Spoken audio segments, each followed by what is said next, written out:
a gente fala em diversidade, você está falando de grupos sociais que se diferenciam entre si por diferentes razões, né? Então, sei lá, grupos religiosos, né? Grupos de culturas específicas diferenciadas, grupos de homens e mulheres, né? Essas questões que constituem o grupo de gênero sexual, tá certo? Etnias, eventualmente. Então, aqui você tem a diversidade, né? E a desigualdade é quando existe na sociedade, nas relações sociais, nas relações de trabalho, tá certo? Um tratamento desigual, tá certo? Em detrimento, né? Em relação a certos grupos sociais, né? É disso que nós estamos falando quando falamos desigualdade. Porque tem desigualdade para mais e desigualdade para menos. Então, aqui nós estamos falando como que a gente trata diferencialmente esses grupos, né, criando desigualdades que, de certa maneira, não seriam justificáveis, né? É aí que se encaixa a desigualdade de gênero. Essa desigualdade de gênero, ela tem causado muitos prejuízos sociais, né, especialmente para a atuação das mulheres no âmbito da vida pública, né, da vida social mais ampla, né, e também prejudicando escolhas das próprias mulheres nas condições que lhes são impostas nessas relações sociais ou relações de trabalho, né. E por isso que a educação aqui pode ter um papel muito importante, né, e que os educadores teriam que estar um pouco mais atentos a essas diferenças que não são estruturantes, não é, mas que são situacionais, né, em função de formas como nós lidamos com meninos, meninas ou outros diferenciais de gênero na próprio entorno da família, na própria convivência, né, nos bairros, nas situações sociais as mais diversas. Bom, a informação ela passa por vários níveis, né? Nós temos informações mais gerais de dados macro, né? E que nós temos através dos dados do IBGE, né? Das situações de homens e mulheres, por exemplo, no mundo do trabalho. Nós temos muito dado do IBGE, da PNAD, do Ministério do Trabalho.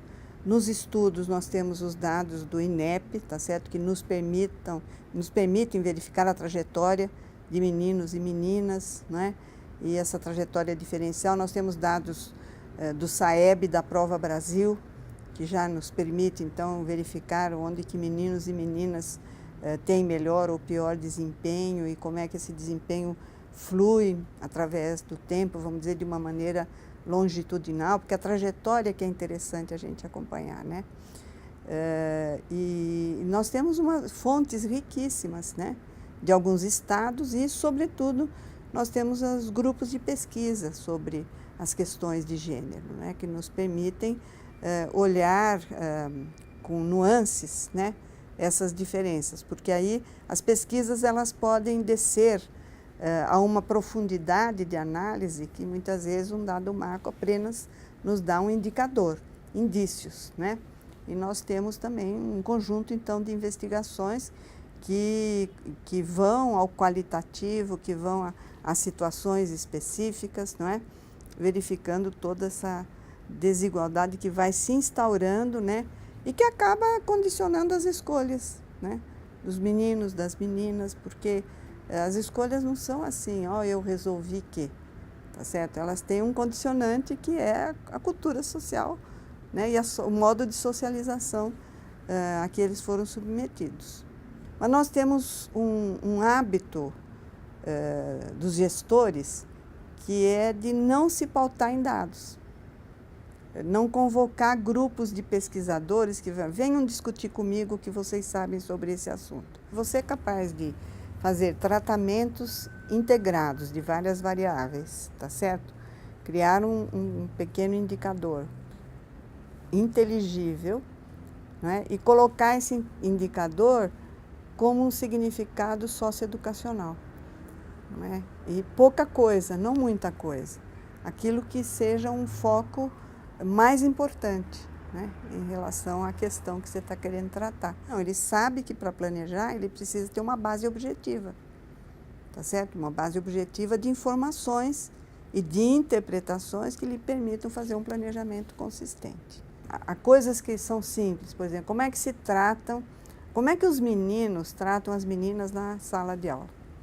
Como é que eles tratam as meninas no intervalo, nos corredores? Né? Como é que as meninas aceitam ser tratadas nos corredores? São questões que estão a vivo lá na escola. Então, o que eu digo assim, a sensibilidade de um gestor de escola para esses fenômenos, tá certo? Tem que ser a mesma do gestor de rede, mas o gestor de rede, ele tem que ter uma atuação muito diferente. Ele tem que ter uma atuação num nível cultural mais amplo da rede, não é? Através de videoconferências, de discussões, de provocar a atenção para juntar meninos e meninas em atividades semelhantes. Agora, na escola, dentro da escola, tá certo? É o cotidiano que teria que ser observado, né? Então, a gente nota, por exemplo, coisas simples. Vai ver que eu sou muito antiga, mas assim, às vezes um desrespeito muito grande, né? Tanto às vezes de menino para menina, como de menina para menino. E desrespeito grande quando se trata de outras opções, né? Com homossexuais ou com transexuais, não é como se não fosse pessoa igual. Então, essa ideia de que somos iguais, seres humanos, ela estaria na base de tudo.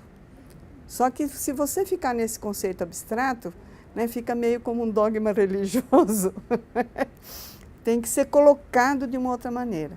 Eu não vejo outra maneira senão você ter clareza das diferenças e das semelhanças, das possibilidades de trabalho conjunto, tá certo? E com respeito.